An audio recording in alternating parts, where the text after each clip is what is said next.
Buonasera, ben trovati telespettatori di Antenna 3. Siamo nuovamente in diretta straordinaria per darvi conto di questo inizio settimana bagnato, contrassegnato da un maltempo persistente, da una perturbazione che non ha ancora lasciato il Veneto, e così sarà anche nelle prossime ore, nei prossimi giorni, tanto che oggi il governatore del Veneto Zaia ha aperto lo stato di emergenza, che sarà chiuso nel momento in cui sarà terminata l'emergenza, quindi rientrerà l'allerta meteo, l'allerta idrogeologica che rimane elevata soprattutto nella zona del Livenza. Il weekend che ci lasciamo alle spalle è stato un weekend contrassegnato da grandi vento, nubifragi vere e proprie bombe d'acqua. L'ultima immagine ve la mostro adesso, è stata postata poco fa dal sindaco di Motta di Livenza Alessandro Righi. È un albero che si è accasciato, è caduto in strada lungo la provinciale Viagini in località San Giovanni, proprio a Motta di Livenza, a seguito del maltempo. Sul posto si sono recati i vigili del fuoco, anche i tecnici comunali, nessun ferito, questo va detto. Ovviamente si tratta di un albero di grosse dimensioni. A Motta ovviamente il sorvegliato numero 1 è per l'appunto il Livenza, che è per l'appunto monitorato da ufficio tecnico e consorzio di bonifica. Dicevamo, tanti fronti aperti dal maltempo nella Marca Trevigiana, in provincia di Verona. Quella di ieri è stata una domenica da tregenda, decine, centinaia gli interventi dei vigili del fuoco, della protezione civile, pioggia e grandine hanno battuto ieri la zona del Monte Bellunese, tra Nervesa, Montebelluna, Pederobba, Trevignano. Sorvegliati speciali per tutto il giorno sono stati il Muson dei Sassi tra Asolo, Castelfranco e poi il torrente Brentella invece nella zona del Montello. In alcuni tratti sono anche esondati. Ma tutta la provincia di Treviso nella fascia pedemontana è stata battuta dal maltempo. A Codogné, Gaiarine, Godega di Sant'Urbano, Francenigo, dove sono stati colpiti anche i campi e i vigneti. A Soligo è finita sott'acqua anche la scuola e l'asilo. Ci sono stati problemi ieri anche lungo l'asse del Terraglio ed è ritornato a ingrossarsi il Lienza in località Molinetto della Crode, in comune di Refrontolo. Lo conosciamo tutti quel posto perché è il luogo della tragedia del 2 agosto 2014, quando ci furono 4 vittime alla festa dei Omi. Anche lì in quel caso ci fu un'ondata di maltempo improvvisa e dalle conseguenze drammatiche. Quindi le immagini del Lienza, che è tornato a ingrossarsi, hanno suscitato più di qualche brivido tra i residenti, gli internauti e chi conosce la vicenda. È stato un weekend, un fine settimana, una domenica molto intensa anche a Verona. Quasi 140 gli interventi dei vigili del fuoco tra Colonia Veneta, Bussolengo, San Pietro in Cariano, Negrar. Hanno operato ben 80 uomini dei vigili del fuoco. Alcuni sono arrivati anche dalle stazioni di Vicenza e di Rovigo a dare manforte per l'appunto ai colleghi scaligeri. Questa è un po' la situazione, ma il maltempo in realtà era iniziato già giovedì con l'acqua alta a Venezia 116 centimetri, le mareggiate sul litorale veneto e ancora la grandinata forte, intensa sul distretto termale Uganeo, prima appunto della domenica che abbiamo vissuto anche noi ieri in diretta. Ma per fare il punto della situazione siamo collegati con il nostro generale, con Giancarlo Iannicelli. Buonasera generale. Grazie per essere qui con noi. Buonasera a tutti voi, grazie a voi. Ecco, cosa sta succedendo in Veneto? Che fenomeno è quello che abbiamo visto nei giorni scorsi e cosa ci attende per le prossime ore? Allora, spieghiamolo anche tecnicamente, anche se con parole semplici, perché la situazione è molto complessa. Abbiamo una proboscide depressionaria, quindi di bassa pressione, che dal polo, addirittura dalle regioni polari, si spinge fino verso di noi. È proprio una proboscide e questa proboscide depressionaria favorisce una discesa di aria, o meglio, abbiamo questa proboscide, ripeto, che dal nord, dal polo viene su di noi attraverso la Francia, poi ad ovest, quindi verso la Germania, verso la Francia, verso la Spagna, abbiamo un'area di alta pressione. Lo stesso nella parte orientale, cioè verso la Russia. Cosa fa questa proboscide? Ecco la complessità. Praticamente richiama aria fredda dall'alta pressione della Russia e richiama aria umida dall'alta pressione delle Azzorre, diciamo occidentale. Fa incontrare queste due masse d'aria, quindi mette in contatto queste due masse d'aria proprio sulle nostre zone, soprattutto sul nord-est, ma in generale sul nord Italia, e la confluenza, o meglio lo scontro di queste due masse d'aria che hanno una temperatura molto diversa, favorisce i temporali, i fenomeni intensi che hanno colpito gran parte del nord-est, ma non solo. In questo momento, se abbiamo una fotografia, ecco, di quello che sta succedendo, piove in gran parte del nord-est, ma con fenomeni soprattutto temporaleschi. Cosa vuol dire? Con fenomeni intensi, anche se normalmente non di lunga durata. Poi abbiamo delle pause in cui esce anche il sole, si rasserena. Ricordiamo che siamo meteorologicamente in estate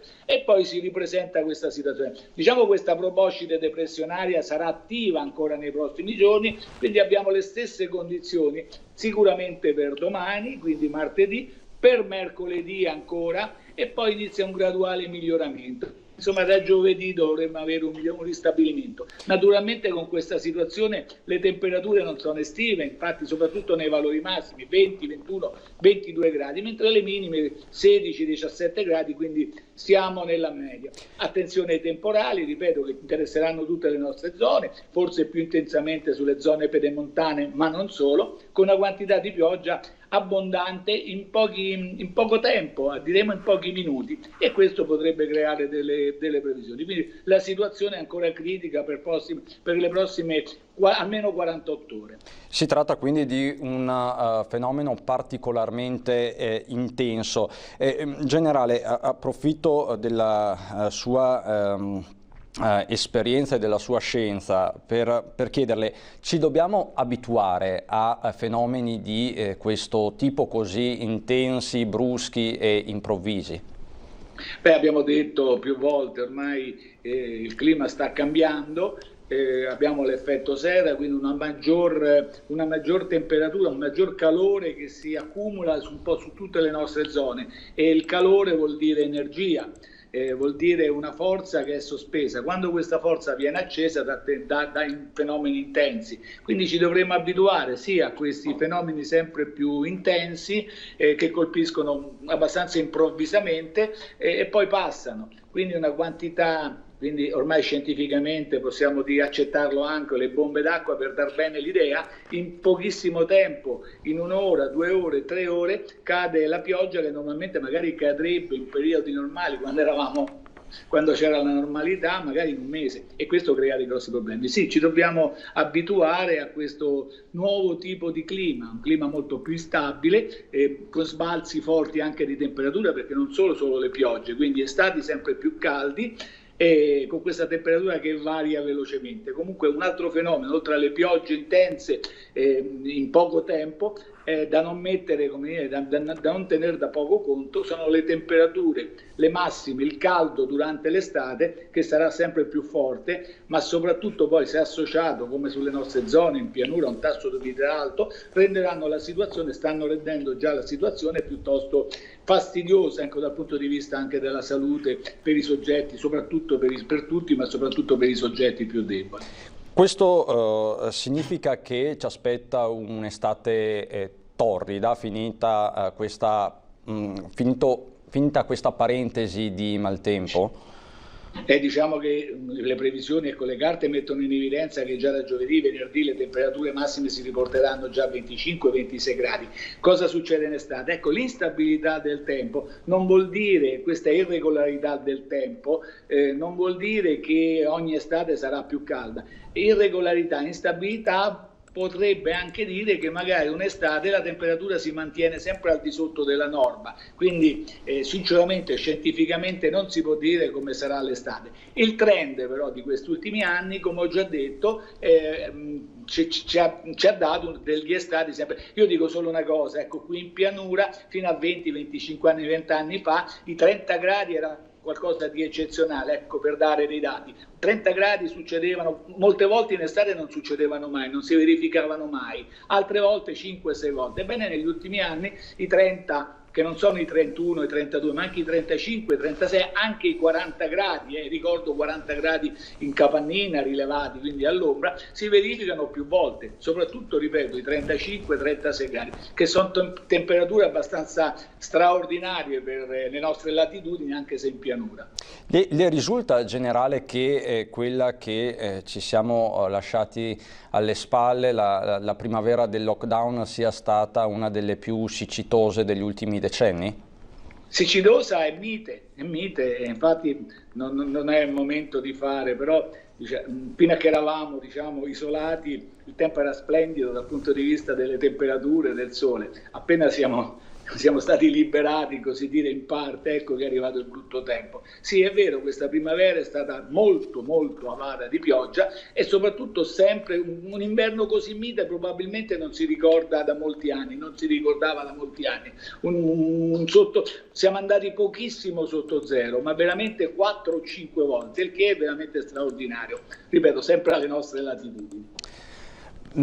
Il cambiamento climatico, se ne parla tanto, prima del lockdown, prima dell'emergenza coronavirus, era uno dei primi argomenti anche nell'agenda politica internazionale, i movimenti, Fridays for Future, gli incontri fra Greta e i grandi della Terra. Poi di fatto il virus ha messo in quarantena anche questo dibattito, che comunque era un dibattito importante. Lei da esperto del settore, come ha vissuto questo cambiamento climatico? L'evoluzione è stata così sensibile? Ma è in atto un'evoluzione ormai, un cambiamento climatico lento, lento, è avvenuto in 15-20 anni, sta avvenendo, però diciamo il tempo nei secoli, nei millenni è cambiato più volte il clima. Eccezionalità di questo periodo che stiamo assistendo a un cambio veloce, quindi relativamente veloce, in pochi anni. Ecco, questo è un dato di fatto.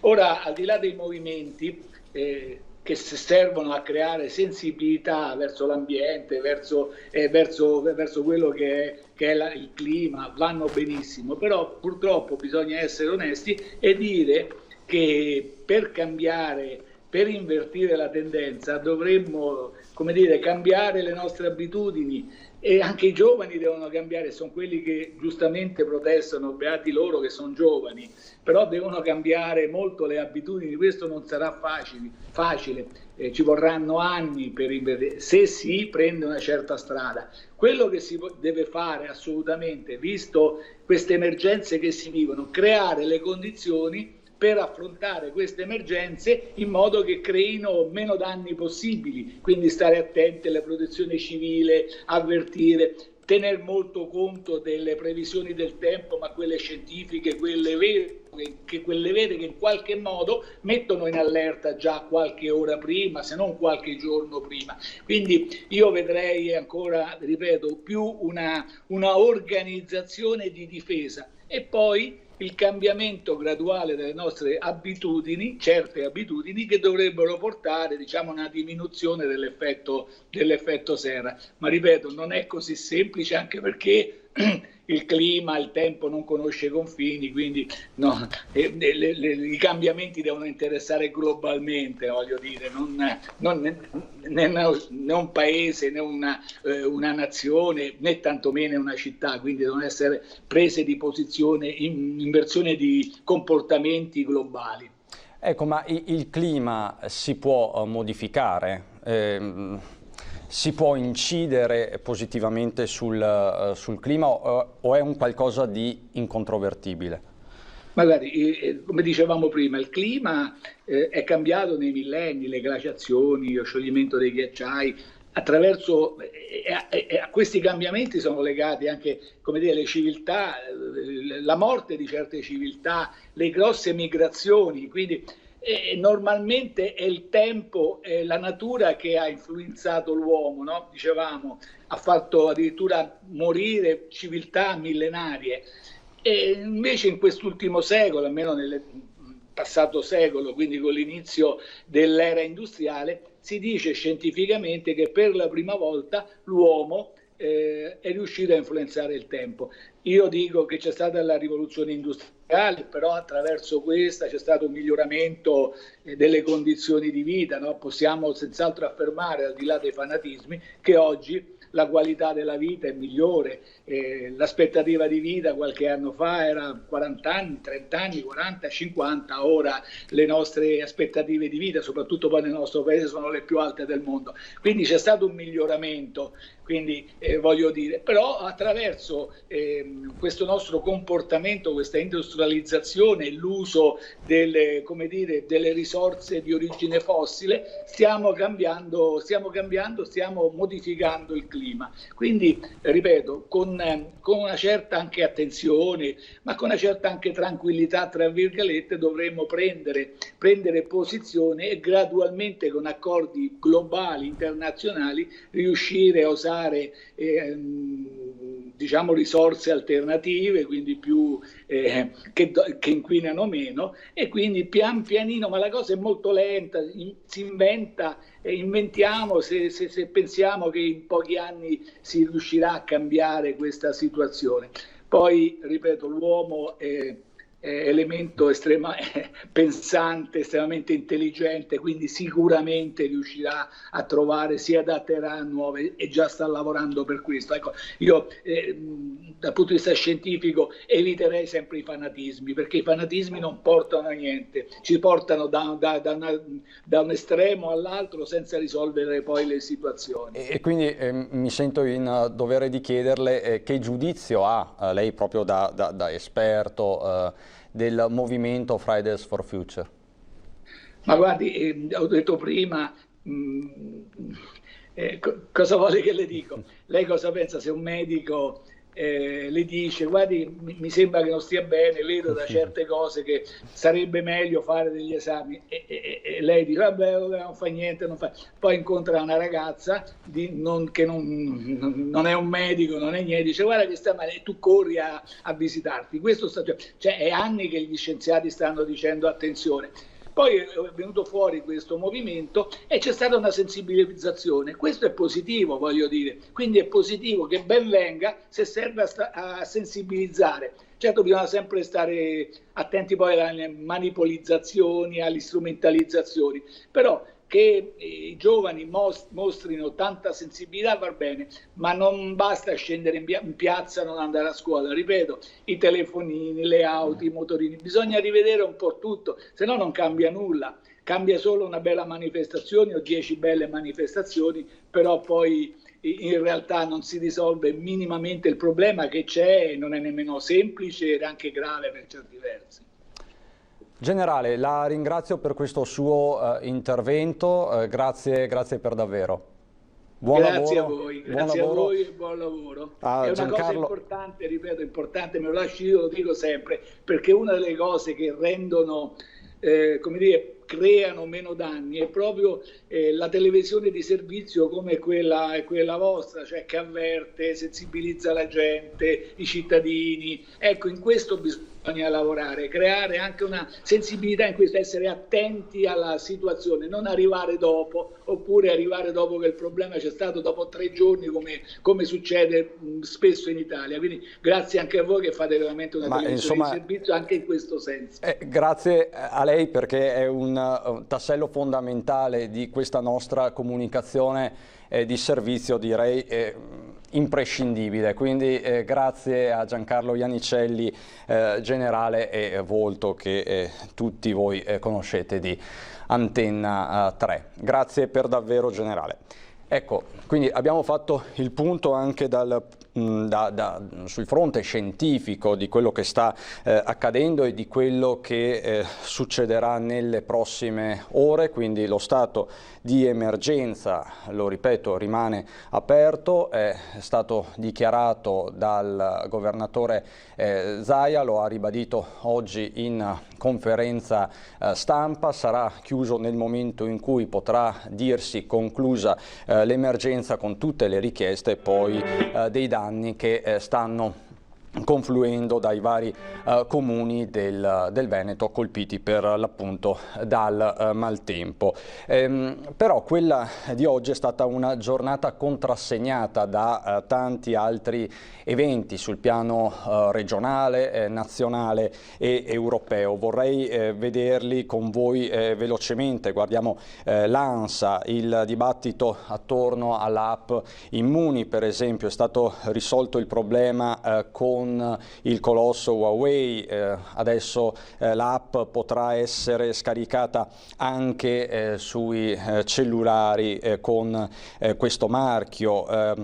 Inizierà quindi a funzionare la sperimentazione annunciata in Abruzzo, Liguria, Marche e Puglia. Arcuri, il commissario per l'emergenza, uno dei commissari, ha detto però l'app da sola non basta, l'emergenza finirà solo con il vaccino. C'è però la polemica politica, perché l'opposizione dice che di fatto questa app così come congegnata non serve a nulla. Salvini: io non la scarico. Nei giorni scorsi lo stesso presidente Zaia, che pure sostiene l'utilizzo di una app di tracciamento, aveva detto che così com'è l'app Immuni non va bene. Sul fronte europeo è aperta la partita del Recovery Fund che come sapete sono quei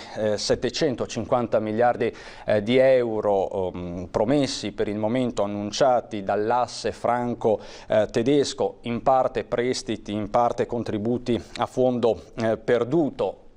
Tutte risorse che saranno però agganciate nei fatti al bilancio comunitario 2021-2027. Da qui l'appello forte di Christine Lagarde, la Presidente della BCE, l'organismo di Francoforte, al Parlamento europeo, perché questo Recovery Fund si adotti velocemente. A dirlo non è l'Italia, non è la Spagna, non è la Francia, quindi i paesi più colpiti dall'emergenza coronavirus, soprattutto dal punto di vista economico, ma è la Presidente della Banca Centrale Europea, che tra l'altro nei primi giorni dell'emergenza non era stata particolarmente attenta o sensibile alle tematiche del rilancio economico dell'Italia. Poi insomma l'emergenza ha coinvolto tutta l'Europa e la Banca Centrale Europea si è assolutamente allineata, tanto che la Lagarde sembra sempre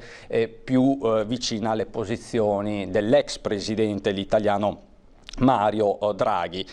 Questa è un po' la situazione, mentre sul fronte interno oggi è stato lanciato alla Farnesina il patto per l'export. Parliamo di un patto da 1 miliardo e 400 milioni di euro, una cifra importante che sarà destinata soprattutto all'internazionalizzazione di impresa, che si regge, ha detto Di Maio, su 6 pilastri, ma partirei proprio dalle parole del ministro Di Maio, che oggi ha illustrato questa iniziativa.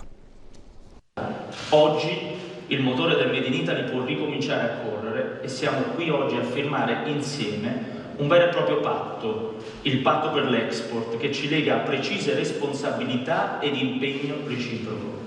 Uno strumento che recepisce le richieste di cui ci avete reso partecipi e che hanno ispirato una nuova strategia per l'internazionalizzazione del nostro sistema produttivo. Una strategia certamente ambiziosa ma solida, che si regge su 6 pilastri. Ecco, 6 pilastri, diceva il ministro agli esteri, Di Maio. Quali sono questi 6 pilastri? Allora, innanzitutto la comunicazione, perché la ripartenza non potrà prescindere dall'avvio di un grande rebranding nazionale, quindi di un riposizionamento del marchio Made in Italy. Le altre linee di intervento prioritarie saranno invece la formazione quindi per gli occupati, i disoccupati, gli inoccupati, l'informazione, l'e-commerce, il sistema fieristico, quindi l'export inteso come partecipazione alle fiere internazionali, la promozione integrata e la finanza agevolata. Qui ritorna un tema che abbiamo visto nei precedenti decreti, il decreto liquidità su tutto, quindi gli strumenti della finanza agevolata che non sempre sono graditi alle categorie e alle